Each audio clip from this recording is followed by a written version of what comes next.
Salut, c'est Cantibus et bienvenue dans la Mangatech pour cette nouvelle vidéo unboxing. Je suis malade, je vais essayer quand même de faire la vidéo jusqu'au bout.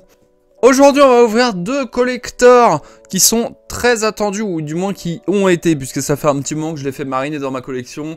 Ça y est, je les ouvre enfin. Alors normalement, je devais attendre un petit peu plus longtemps, mais je ne pouvais pas attendre. J'étais trop impatient de découvrir surtout les tomes de ces collecteurs. Aujourd'hui, on va ouvrir le tome 15 de Chainsaw Man de chez Crunchyroll édition collector.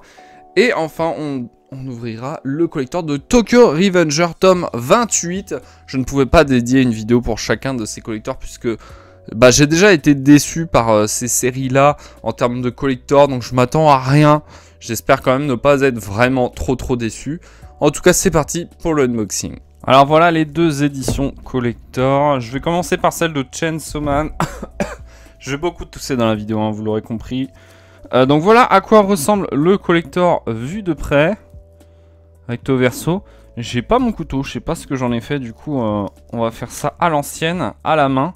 Ça fait moins pro, mais c'est pas grave. Au moins, l'important c'est que je l'abîme pas en l'ouvrant. Donc déjà, de prime abord, le collector est... Moi j'aime bien.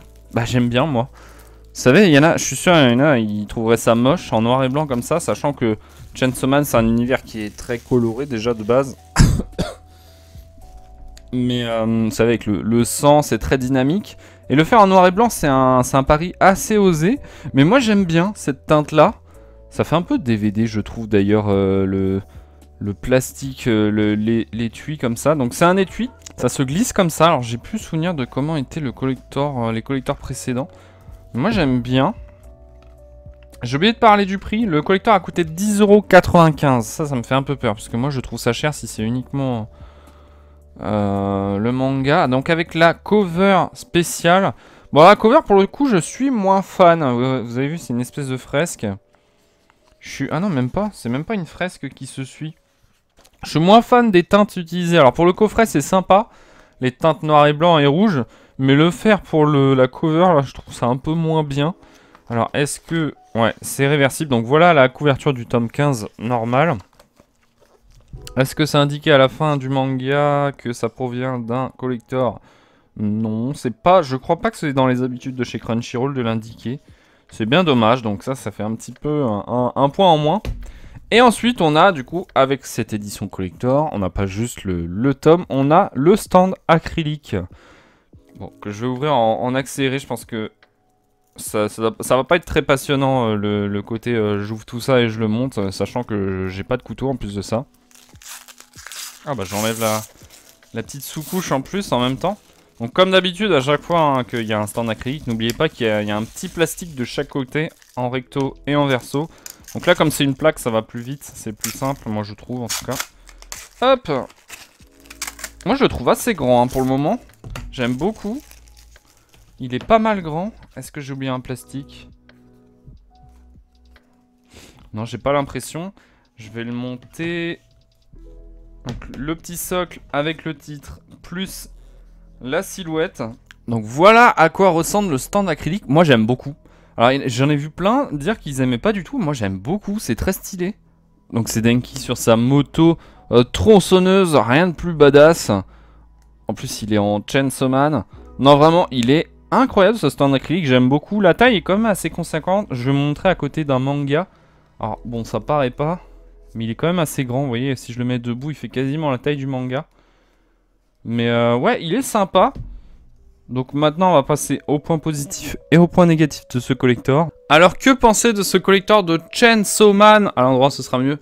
Numéro 15, on va commencer par les points négatifs. Et pour moi c'est encore une fois l'originalité du produit. Pour moi c'est vraiment pas original. On a le tome plus un stand acrylique. Les stands acryliques on commence à les collectionner avec tous les éditions collector qu'il y a.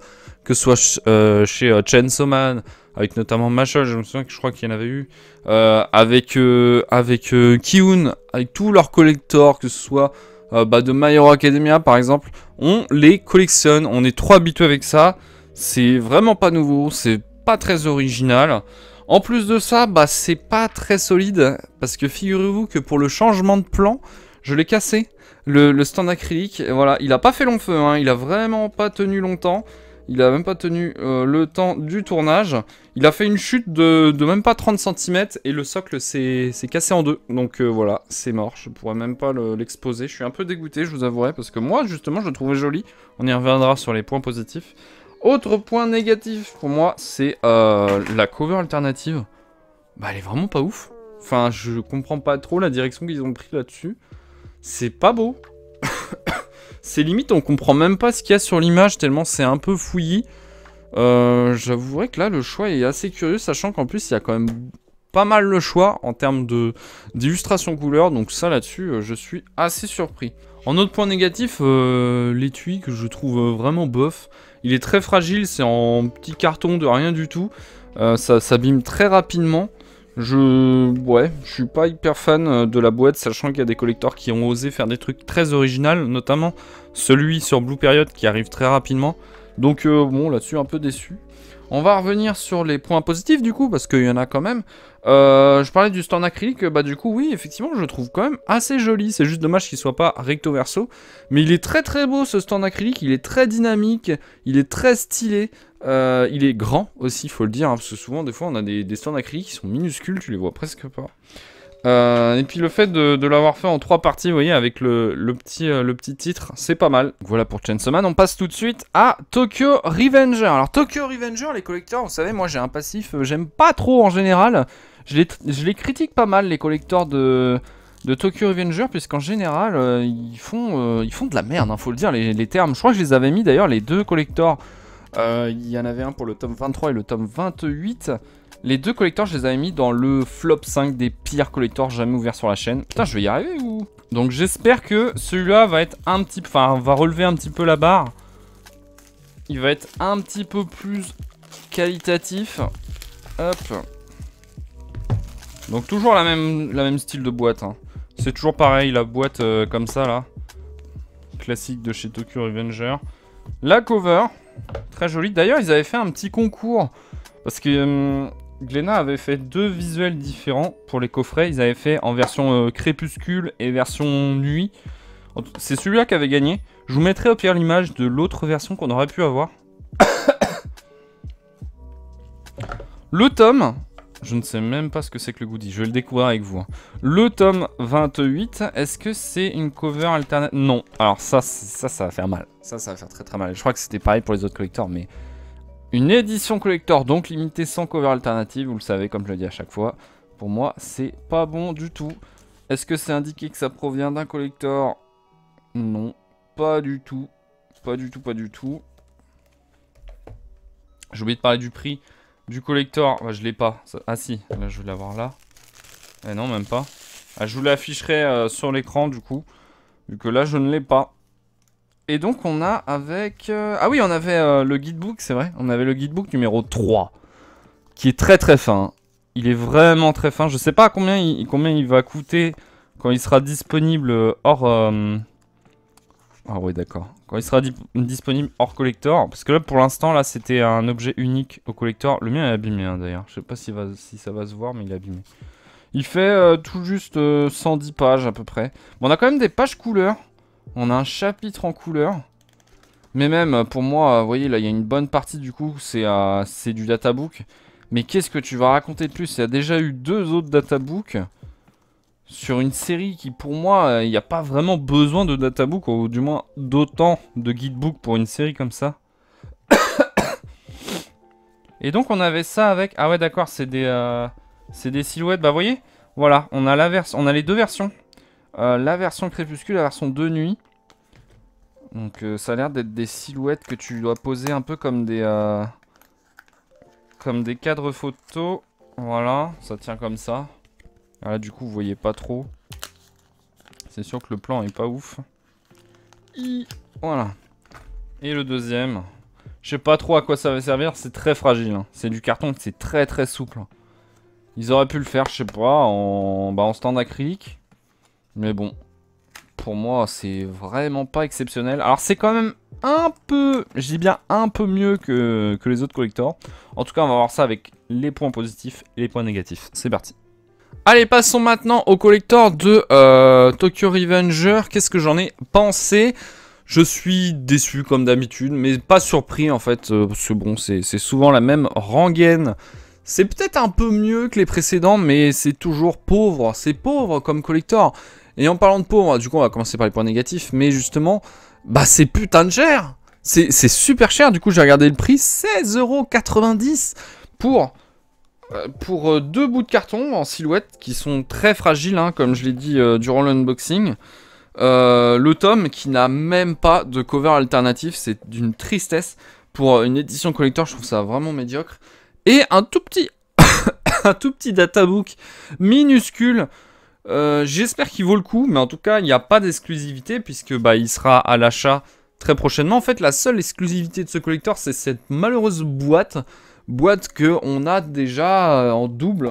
Même en triple, parce que pour moi c'est quasiment les mêmes à chaque fois. Alors oui, le visuel est très joli, j'ai beaucoup aimé le petit côté concours sur les réseaux de choisissez quelle est votre illustration préférée, mais c'est d'une tristesse, c'est d'un vide. Je trouve ça tellement dommage. Avec Tokyo Revenger, tu fais un collector, j'en sais rien, avec un tome, cover alternative, et tu mets un vrai goodie, j'en sais rien, une bague avec le logo de Tokyo Revenger, un bandana avec le logo, j'en sais rien, plein de trucs qui évoquent l'univers que peut explorer Tokyo Revenger avec les espèces de gangs. Non, franchement, il y a de quoi faire. Bon, je sais qu'il y a toujours des petits soucis avec les ayants droit. C'est pas toujours facile de faire accepter les ayants droit de certains projets en France. Mais là, franchement, pour moi, c'est honteux. Le prix est honteux. Vraiment, c'est 16,90 € presque. Bon, on va dire 17 €. Non, c'est beaucoup trop cher pour si peu. Donc voilà pour les deux collectors. Bon, je vous l'avais dit hein, que ça allait pas être extraordinaire. La vidéo, je la sors un peu en retard par rapport aux sorties de ces deux collectors. Donc j'espère que bah, vous serez pas trop déçus. Je pense que bah, à l'heure actuelle, vous avez déjà acheté ces collectors pour la plupart qui regardent cette vidéo.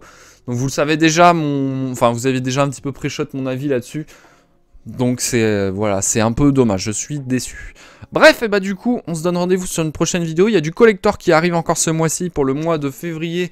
Donc une vidéo double unboxing. Non, j'ai prévu de faire pour Mashle tome 18 pour la fin de la série. Oui, ils ont annoncé ça 2 semaines avant la sortie. Donc forcément, j'ai pas pu l'annoncer dans la vidéo sortie manga. Et le collector que j'attends avec beaucoup d'impatience, celui de Blue Period. Le tome 14, si je dis pas de bêtises. Qui m'a l'air assez, vraiment pas mal. Ça voulait rien dire ma phrase, il y a des mots, ils se sont mélangés là. Bref, allez, c'est là-dessus que se termine la vidéo, je vais vous laisser. Si la vidéo vous a plu et le concept, n'hésitez pas à lâcher un petit pouce bleu et à vous abonner à la chaîne, ce n'est pas déjà fait. En attendant, bah, on se dit à la prochaine. C'était Quantibus de la Mangatech. Salut. Est-ce que j'essaye encore une fois le ballon de basket dans le panier? Peut-être qu'un jour j'y arriverai en vidéo. Allez, je le tente. Oh putain. Pas loin.